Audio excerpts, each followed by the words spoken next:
Good morning students. நாம் இந்த வகுப்பில் என்ன பார்க்க போகிறோம்னா தமிழ் தான் பார்க்க போகிறோம். 6th ஸ்டாண்டர்டு டேர்ம் 3ல செகண்ட் யூனிட்டு அதுதான் பார்த்துட்ருக்கோம். இது ஏற்கனவே நாம் பராபர கண்ணி என்ற தலைப்பில் ஒரு கவிதை பார்த்து முடிச்சிட்டோம். அதன் ஆசிரியர் யாருன்னு இதெல்லாம் பார்த்துட்டோம்.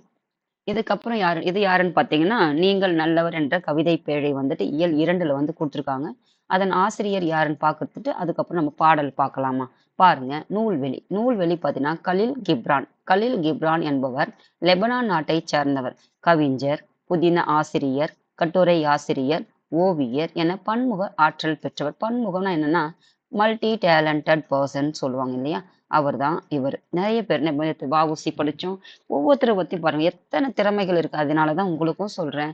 புத்தகத்தையே படிச்சுட்டு ஒரே ஒரு இலக்கு வச்சுட்டு கவர்மெண்ட் வேலை தான் அப்படின்றத தாண்டி இந்த புத்தகத்தை படிச்சுன்னா உங்களுக்கு அது திங்கிங் நிறைய வகையில பல வகையில உங்களுக்கு யோசிக்கிறதுக்கு அந்த மூளை வேலை செய்யும். எதனால? புத்தகத்தை புரிஞ்சு படிச்சு அதுல வாங்குனீங்கன்னா தான் அந்த சிந்தனை கூட வதிக்கும். நீங்க பாட்டுக்கு கொடுத்ததை உட்காந்து அப்படியே மனப்பாடம் பண்ணி பண்ணி பண்ணி நீங்க மார்க் வாங்கினது அது கொடுக்காது. நல்ல புரிதல் ஏற்பட்டு அது சிந்தனைக்குள்ள கொண்டு போனீங்கன்னா அது உங்களை சிந்திக்க சொல்லும். எந்த வகையிலேனும் சிந்திச்சுட்டு உங்களுக்கு அதாவது படிக்கிறது எதுக்கு? ஒரு நல் வழியில நடக்கிறதுக்கு. இன்னொன்னு நல்ல சிந்தனைகளை கொடுக்கும்.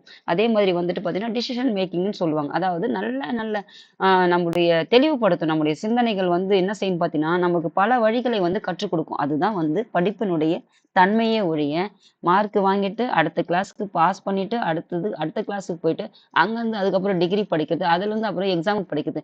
நீங்க இந்த எக்ஸாமுக்கு படிக்கிறது மாங்கன்னு அப்போ படிக்கிறத இப்பவே பிள்ளைங்க தெளிவா படிச்சாங்கன்னா அங்க படிக்கிறதுக்கு அவங்க அதை கஷ்டப்பட்டிருக்கவே மாட்டாங்க. அதுதான் உண்மை.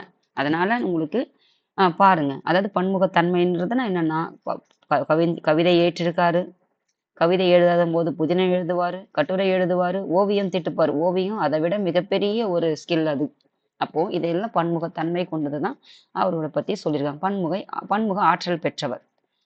திறன்கள். அதுக்கப்புறம் இப்பாடப்பகுதி கவிஞர் புவியரசு மொழிபெயர்த்த தீர்த்த தீர்க்கதரிசி என்னும் நூலில் இடம்பெற்றது. அப்போ இந்த நூல் எழுதியது யாருன்னு பார்த்தீங்கன்னா கலீல் ஜிப்ரானுடைய நூலை. அந்த நூலை என்ன செஞ்சிருக்காரு பார்த்தீங்கன்னா புவியரசு ஒரு மொழிபெயர்ப்பாளர். இவர் தமிழ்நாட்டு கவிஞர். இவர் லெபனான் நாடு எங்க இருக்குது? அது எந்த கண்ட்ரில இருக்கா? இல்ல தனி நாடா? இப்படின்றத பாருங்க. அப்போ அதாவது பாரதியார் சொல்லியிருப்பார். யாமறிந்த மொழிகளிலே தமிழ் மொழி போல் இனிதாவது எங்கும் காணும். அப்படிப்பட்ட இனிமையான மொழி நான் கத்துக்கிட்ட மொழியில இன்பமான மொழி எந்த மொழியிலுமே கிடையாது அப்படின்னு சொல்லிட்டு. ஆனா நல்ல நல்ல விஷயங்கள் நம்ம தமிழ் நூல்களை தாண்டி பல நாட்டுல இருக்கிற கவிஞர்கள்கிட்டயே நல்ல கருத்துக்கள் இருக்கிறதுனாலதான் அதை உங்களுக்கு என்ன கொடுத்திருக்காரு? மொழிபெயர்த்து தமிழ் நூல்ல கொடுத்து அது பாடப்பகுதியாக வச்சிருக்கோம். ஏன்னா அது வாழ்க்கைக்கு தேவையானது. மாணவர்கள் உங்களுக்கு சிந்திக்கக்கூடிய திறனை கொடுக்கறதுக்கான ஒரு கவிதையா இருக்கிறதுனாலதான் அது மொழிபெயர்க்கப்பட்ட ஒரு வெளிநாட்டு அதாவது ஃபாரினுடைய கவிஞருடைய பாடலாக இருந்தாலும் அது மொழிபெயர்க்கப்பட்ட அவர் எந்த அளவுக்கு அதை உள்வாங்கி அந்த கவிதையுடைய பொருள் புரிந்தா அதை மொழியாக்கம் செய்திருப்பார்னு பாருங்க. அதை எடுத்து உங்க பாட புத்தகத்தில் வச்சிருப்பாங்கன்னு பாருங்க. நீங்க நினைக்கலாம் தமிழ்நாட்டு கவிஞர் இல்ல வெளிநாட்டு கவிஞர் எந்த லெபனான் நாட்டை சார்ந்த அப்படி படிக்கிறதை விட அது ஏன் ஒரு நல்ல கவிதையா இருந்து நம்ம நாட்டுக்கு கொடுத்துருவோம். நம்ம தமிழ் நூல்கள் இல்லாத கருத்தா?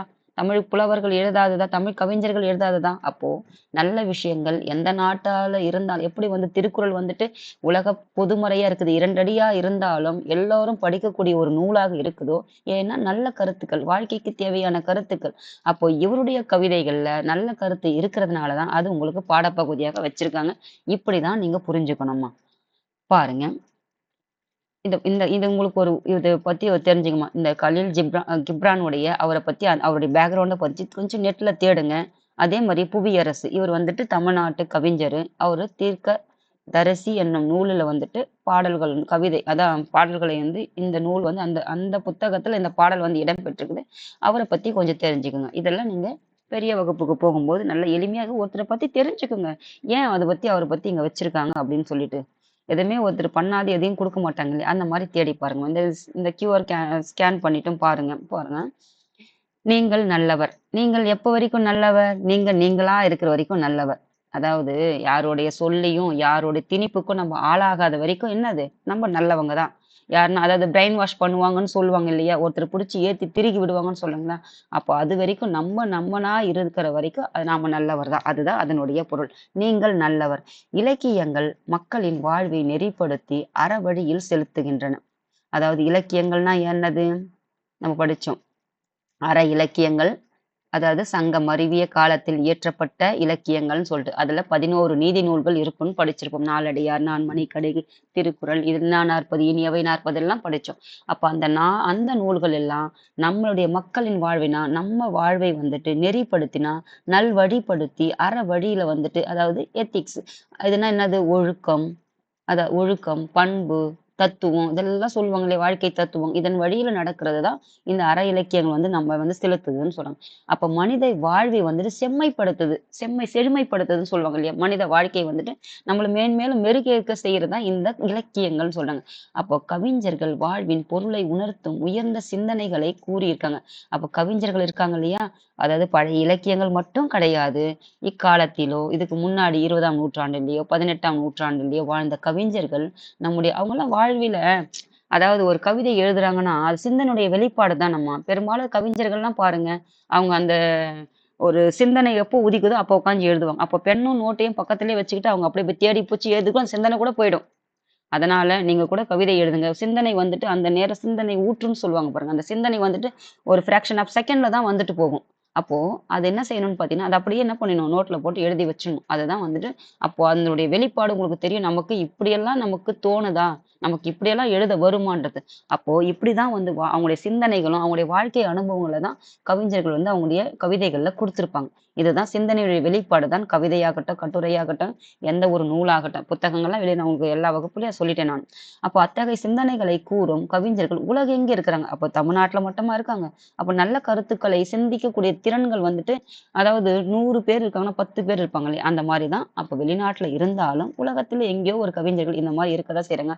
அந்த நாட்டு கவிஞர்களை வந்து கவிதைகளை வந்துட்டு நம்ம மக்களுக்கும் நல்ல விஷயங்கள் யார் வேணாலும் எடுத்துக்கலாம் இல்லையா? அப்படி எடுக்கப்பட்ட ஒரு கவிதை நூல் தான் இது. அப்ப அயல்நாட்டு கவிஞர் ஒருவரின் சிந்தனைகளை அறிவோம் வாருங்கள். அப்ப அவருடைய சிந்தனை மக்களை பற்றிய ஒரு சிந்தனை எப்படி இருக்கிறது? அவரும் மக்கள் அவங்க நாட்டிலேயும் மக்கள் வசிக்கிறாங்களே! அப்ப அந்த மக்களுக்கு எப்படியெல்லாம் இருக்கணும்னு அவர் நினைச்சு ஒரு கவிதை எழுதியிருப்பார் இல்லையா? அது நல்லா இருக்குது. நம்ம மக்களுக்கும் பயன்படட்டும். நம்ம மக்களும் அத படித்து அதன் வழியில நடக்கட்டும்னு ஒண்ணு குடுத்துருப்பாங்க இல்லையா? அதுதான் பாருங்க. இந்த பிக்சர் வந்துட்டு எத மீன் பண்ணுதுன்னு பாருங்கம்மா. என்ன உணர்த்துதுன்னு பாருங்க. ஒரு புல்லாங்குழல் இருக்கு, சிறகு இருக்கு. இது என்ன சொல்லுதுன்னு பாருங்க. வேர் இருக்கு, பழம் இருக்கு. இதெல்லாம் பாருங்க. நீங்க சுயமாக சிந்திக்கிற வரைக்கும் நீங்க எப்படி? நீங்க நல்லவர். பார்க்கலாம் வாங்க. சுயம்னா என்னன்னா தனித்தன்மைமா. தனித்தன்மை. அதாவது ஒரு இண்டிவிஜுவலா இருக்கும்போது நம்ம நல்லவர் தான். அதே ஒருத்தர் வந்து டிபெண்டன்ட் ஆயிட்டோம்னா, அதாவது சாவி குடுத்தா ஆடுவோம்ன்னு சொல்லு இல்லீங்களா? ஒருத்தர நீ இப்படிதான் போணும், நீ ஒருத்தர் வழி காட்டுறது வேறு. போட்டு நீ இப்படிதான் போணும்னு சொல்றது வேறு இல்லையா? அதுதான். வழி வேணா யார் வேணாலும் காட்டலாம். நல்ல கருத்துக்களை தான் எடுத்துக்கணுமே ஒழிய, அவங்க பின்னாடியே கண்மூடித்தனமா போகக்கூடாது. அததான் இந்த பாடல் வந்துட்டு குடுத்திருப்பாங்க உங்களுக்கு. வாங்க பார்க்கலாம். எனக்கு புரிஞ்ச அளவுக்கு உங்களுக்கு குடுக்குறேன். பாருங்கம்மா. அதாவது வாழ்க்கை பின் திரும்பிச் செல்லாது. வாழ்க்கை எப்படி பின்னாடி இப்போ ஒரு விஷயம் பண்றோம். நேத்து நடந்துருச்சு. இன்னைக்கு போகுமா? போகாது. நேத்து நடந்துச்சு. அப்ப நேத்து நடந்ததுக்கு இன்னைக்கு நாள் நேத்துக்கு போகுமா? போகாது. அப்போ நேற்றுடன் ஒத்துப் போகாது. நேற்றுடன் எப்படி ஒத்துப் போகும்? நேத்து ஒரு விஷயம் நடந்துருச்சும்மா. அது விஷயம் இன்னைக்கு போயிட்டு நேத்தோட போகுமா?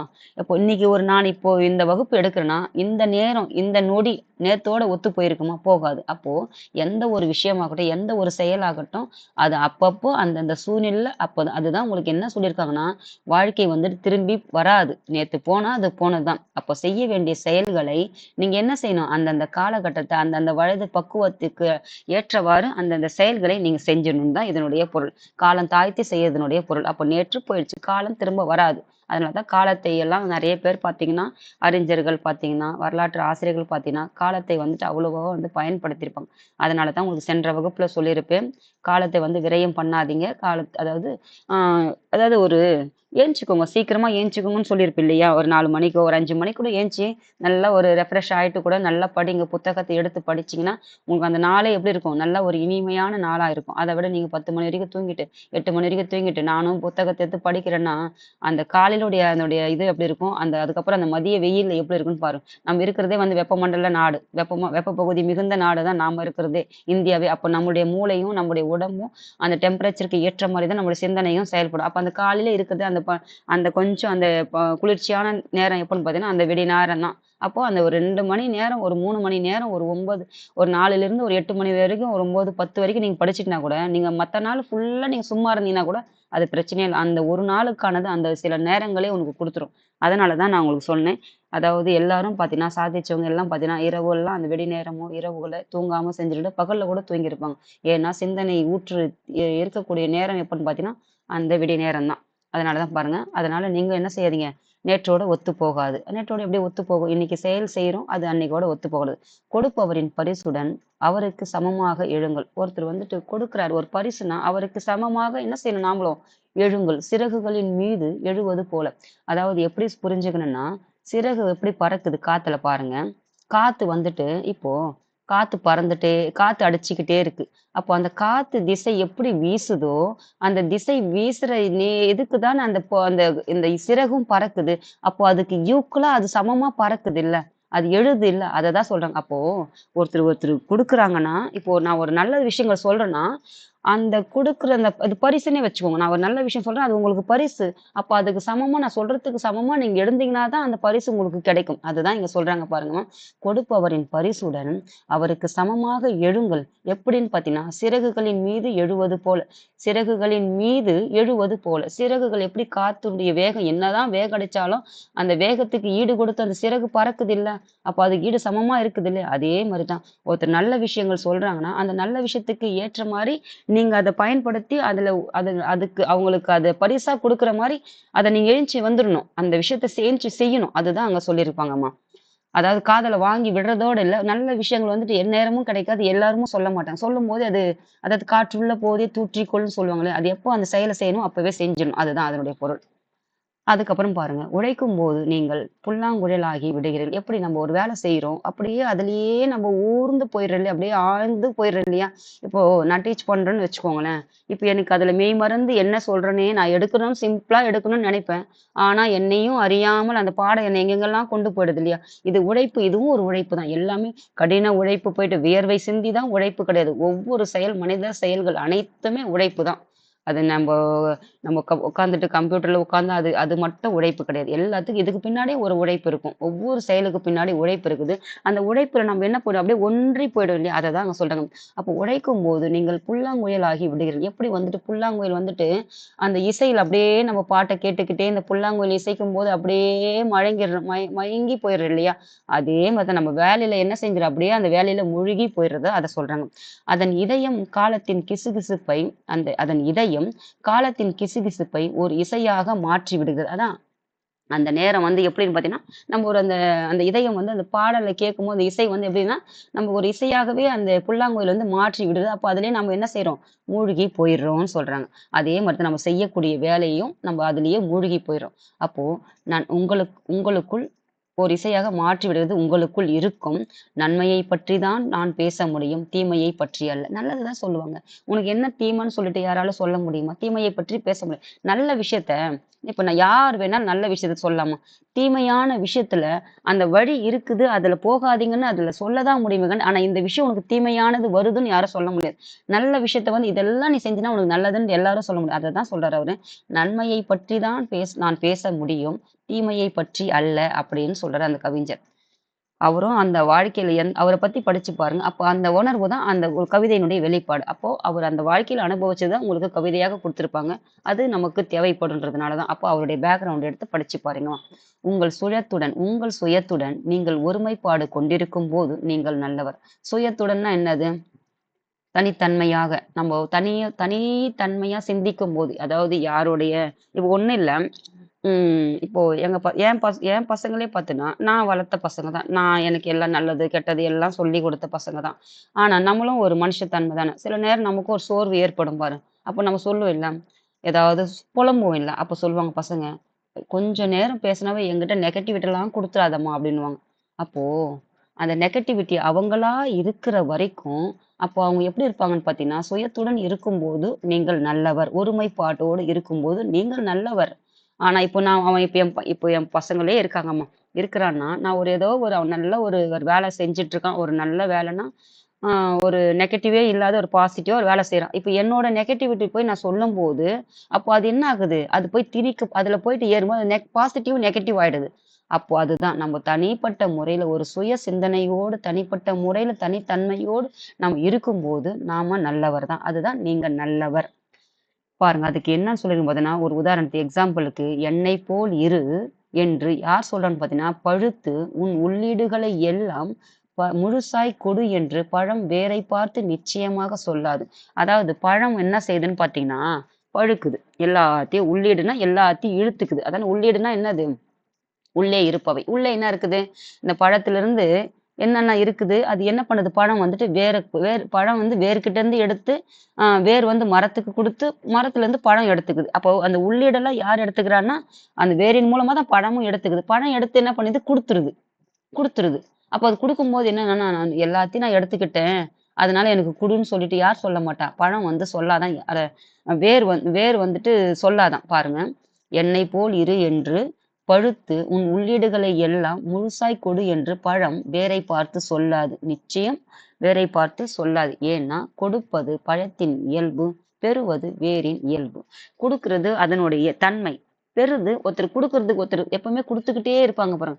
இப்போ எனக்கு கூட ஒருத்தருக்கு குடுக்கணுன்ட்டு எண்ணம் வரும். ஆனா நான் வாங்கணுன்றது என்னைக்குமே நான் நினைக்கவே மாட்டேன். குடுக்குறதுக்கு எனக்கு கடவுள் குடுத்துக்கிட்டே இருக்கணும். அந்த எண்ணத்த வச்சு பாருங்க. கடவுள் குடுத்துக்கிட்டே இருப்பாரு. நீங்க ஒண்ணு மட்டும் நினைங்க. நம்ம ஒரு விஷயம் நம்ம குடுக்குறோம்னா, அதுக்கு பிரதிபலனா ஒண்ணு குடுப்பாங்கன்ட்டு எதிர்பார்த்தீங்கன்னா, அத விட கீழ்மையான எண்ணம் எதுவுமே கிடையாது. எப்பவுமே சரி, ஒரு விஷயம் நம்ம எப்படி நினைக்கணும் தெரியுமா? எனக்கு குடுக்குற இடத்திலேயே கடவுள் வச்சுக்கோங்க அப்படின்னு நினைக்கணும். அதுதான். அதுதான் பண்பு. அப்ப குடுக்குறதுன்னு ஒரு பண்பு ஒருத்தருக்குன்னு இருக்கும். வாங்குறதுன்னு ஒரு பண்பு இருக்கும். அப்போ இது என்னன்னா, எடுக்கிறதுன்னு எதுன்னு வேரினுடைய பண்பு. வேர் என்ன செய்யுது? வேர் வந்துட்டு அதோட இயல்புன்னா என்ன? அதோட தன்மை. இப்ப என்னோட தன்மை குடுக்குறதுன்னா, உன்னோட தன்மை எடுக்கிறது. அதுதான் பொருள். அப்போ ஒருத்தர் வந்துட்டு எடுத்துக்கிறதுன்னே ஒருத்தர் திருடுறான். ஒருத்தருடைய பொருள அபகரிக்கிறான். அது அவனுடைய இயல்பு. அப்ப நீ குடுக்குற இடத்திலேயே இருந்துக்கோயேன். அப்போ பழம் வந்துட்டு அடுத்தவங்களுக்கு அது உணவா கொடுக்குது. அது மருந்தா கொடுக்குது. அது என்ன வேணா அது பசி ஆத்துது. ஏதோ ஒரு தன்மையில அது குடுக்குற பொறந்தது. ஆனா வேருடையது என்பது மண்ணிலிருந்து சத்து எடுக்குது, நீர்ல இருந்து சத்து எடுக்குது, மண்ணுல இருந்து எத்தனையோ மினரல்ஸ் இருக்குது. அது ஃபுல்லாத்தையும் அது வேர் மூலியமா எடுத்து மரத்துக்கு குடுக்குது. ஆனா எடுத்து தான் அதுவும் குடுக்குது. ஆனா அது பண்பு என்னது? எடுக்கிற பண்பு. மண்ணிலிருந்து அதனுடைய சத்துக்களை எல்லாம் எடுக்கிற பண்பு. எடுத்த சத்து மக்களுக்கு குடுக்கிற பண்பு பழத்தினுடையது. அதுதான் வந்துட்டு இதனுடைய பண்பு. அப்போ நீங்க எப்படி இருக்கணும்னு பார்த்தீங்கன்னா, எடுக்கிறவரா இருக்காம குடுக்கிறவங்களா இருங்க. இறைவன் கிட்ட எப்படி வேண்டுறீங்க? குடுக்கிற இயல்பை என்னைக்கு எண்ணமும் காலம் முழுவதும் குடுத்துக்கிட்டே இருக்கிறன்ற எனக்கு அந்த வாய்ப்பை குடுங்கன்ட்டு இறைவன் கிட்ட வேண்டுங்க. அதுதான் நம்ம இப்பிறவியில பெற்ற பெரிய மகிழ்ச்சி.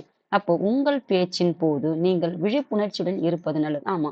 இப்போ நான் பேசுறேன்னா, என்ன வேணாலும் கண்ட மேனிக்கு பேச முடியாதுல்ல. ஒரு ஒரு விழிப்புணர்ச்சியோட எத பேசணுமோ ஆனாலும் நெறைய பேசுறேன். ஆனாலும் இது வந்து என்னுடைய என்ன சொல்றது அது? ஆ உணர்வு. அந்த உணர்வு தான் சொல்றேனே ஒழிய, அ க எல்லாத்தையும் போட்டு கொட்டுறதில்ல. எல்லாத்தையும் போட்டு திணிக்கிறதில்ல. ஆனா, பேசும்போது நம்ம எப்படி இருக்கணும்? ஒரு பேச்சின் போது நீங்கள் விழிப்புணர்ச்சியுடன் இருப்பது நல்லது. எத வேணாலும் பேசக்கூடாது. ஏன்னா, சொல்லு போனா சொல்லு வராதுன்னு சொல்லுவாங்க இல்லையா? ஒரு சொல் வந்துட்டு இப்ப நான் ஒரு சொல் சொல்றேன். அது உங்களுக்கு பாதிக்கிற மாரி அந்த சொல்லு போச்சுன்னா, அந்த சொல்ல நீங்க வாங்குனது வாங்குனது தானே! அது திரும்ப நான் எடுத்தாலும் அதனுடைய வலி இருக்கும் இல்லையா? ஒரு கடுமையான சொல்லா இருந்தா அதுதான். அப்ப பேசும்போது எப்படி பேசணும்? நம்ம உணர்ச்சியோட இருந்தாலும் சரி, கோவத்துல இருந்தாலும் சரி, அதே மாரி நல்ல ஒரு அதான் சொல்லுவாங்க எப்பவுமே கோபப்படும்போதும், உணர்ச்சிப்படும்போதும் எதுக்குமே வந்து என்ன சொல்லக்கூடாது, ஒரு ப்ராமிஸ் வந்து பண்ணாதீங்கன்னு சொல்லுவாங்க. ஏன்னா, கோவத்திலயும் நம்ம நெறைய நல்ல நல்ல நெறைய செஞ்சுருவோம். கோபத்திலயும் நம்ம வாக்குறுதிய குடுத்துருவோம். அதே மாரி உணர்ச்சி வசப்படலாம் அன்பிலயும் வந்து நம்ம குடுத்துருவோம். அப்போதான் என்ன சொல்லுவாங்கன்னா, நிதானமா இருக்கும்போது எதையுமே யோசிச்சு செய்யறதுடைய டைம் எதுன்னு பார்த்தீங்கன்னா, நம்ம நிதானத்துல இருக்கும்போது அந்த செயல் வந்துட்டு சிறப்பாக இருக்கும். அதனால தான் கோபத்திலயும் சரி, உணர்ச்சி பெருக்கிலயும், அன்பிலயும் சரி, நம்ம எந்த ஒரு வாக்குறுதியும், எந்த ஒரு வார்த்தைகளையும் விடக்கூடாதுன்னு சொல்லுவாங்க. இதெல்லாம் வந்து நம்ம பழக்கத்துல இருக்கிற வாழ்வியல் முறை அவ்வளவுதான். அப்போ உறுதியாக கால் பதித்து உங்கள் குறிக்கோளை நோக்கி நடக்கையில் நீங்கள் நல்லவர். அப்போ உங்க பேச்சுல நீங்க தெளிவா இருந்துக்குங்க. நீங்க குடுக்குற பண்புல நீங்களாவே இருந்துக்கோங்க. யாரும் உங்கள போட்டு திணிக்காத வரைக்கும் நீங்க சுய தன்மையோடு இருக்கிறவங்க நீங்க நல்லவங்க. அப்போ யாரும் ஒருத்தர் குடுக்குறாங்கன்னா, அதுல எழுந்துச்சு நின்னு சமமா அதுக்கு சமமா இப்ப நான் ஒரு நல்ல விஷயம்னா, அப்போ நான் ஒண்ணு சொல்றேன்னா, அதுல வழியில நீங்க நடந்தா தான் அத அடைய முடியும். அப்போதான். அது பாட்டுக்கு அதுக்கு சமமா இருந்தா தான். நான் பாட்டுக்கு சொல்றேன், நீ பாட்டுக்கு கேட்டுட்டு போயிட்டன்னா, அதனுடைய பரிசு அது கிடைக்காது. அததான் அங்க சொல்றாங்க. காத்து எப்படி வந்துட்டு அந்த சிறகு எப்படி வந்துட்டு காத்துக்கு சமமா இருந்து அது பேலன்ஸ் பண்ணி வந்துட்டு காத்துலயே அது தன்னை தக்க வச்சுக்குதோ, அதே மாரி தான் உங்களையும் நீங்க தக்க வச்சுக்கோங்க அப்படின்றது அதன் பொருள். அப்போ உங்க குறிக்கோளை நீங்க நடக்கையில் நீங்க நல்லவர். அப்போ குறிக்கோள்ன்றத மனசுல வச்சுக்கோங்க. அந்த அதாவது இலக்கு இல்லாமல் பயணிக்கவே கூடாதும்மா. இப்போ காலையில எழுந்துச்சிக்கிறீங்க. நீங்க எழுந்துச்சிக்கிறவங்கள பாருங்க, ஒரு நோக்கம் இருந்தா தான் எழுந்துச்சுப்பாங்க. ஆனா நோக்கமே இல்லன்னா அவங்க தூங்கிட்டு தான் இருப்பாங்க. அப்ப நோக்கத்த முதல்ல வச்சுட்டீங்கன்னா, அந்த நோக்கத்துக்காக என்ன செய்வீங்க? எழுந்துச்சுப்பீங்க. அப்ப நோக்கத்த வச்சுட்டு எழுந்துச்சீங்கன்னா, அத நோக்கி என்ன செய்வீங்க? பயணிப்பீங்க. வாழ்க்கையில நடக்கையில்னா பயணிக்கிறது. அததான் அவங்க குடுத்துருக்காங்க. அப்ப யாரையும் சார்ந்து இருக்காம, யார் சொல்றதையும் கேட்காம, எப்போ நீங்க சுயமா சிந்திச்சு, உங்க சிந்தனுடைய வெளிப்பாடுல ஒரு ஒரு ஒரு ஒரு ஒரு விஷயம் உங்களுக்கு உதிக்குதோ, அந்த உதிக்கிற சிந்தனையில நீங்க நோக்கி நடச்சீங்கன்னா, நீங்க நல்லவர். அதை அடையவும் முடியும். அப்படின்றது தான் வந்து கலீல் கிப்ரானுடைய கவிதையில வந்து குடுத்திருக்காரு. இது எந்த அளவுக்கு உங்களுக்கு புரியிற மாரி சொல்லியிருக்கிறேன்னு தெரியல. பாருங்கம்மா. வேற எங்கேயாவது நல்ல பொருள் இதுக்கு சொல்லியிருந்தாங்கன்னா பாருங்க. எனக்கு தெரிஞ்ச அளவுக்கு இது நான் குடுத்துருக்கேன். எனக்கு புரிஞ்ச அளவுக்கு நான் குடுத்துருக்கேன்ம்மா. தேங்க்யூம்மா. அடுத்த வகுப்புல இதுவரைக்கும் நானு கொஞ்சம் கொஞ்சமா கொஞ்சம் குறைக்கிறது, அதாவது நேரத்த வந்து குறைக்கிறதுக்கு பார்க்குறேன். தேங்க்யூம்மா.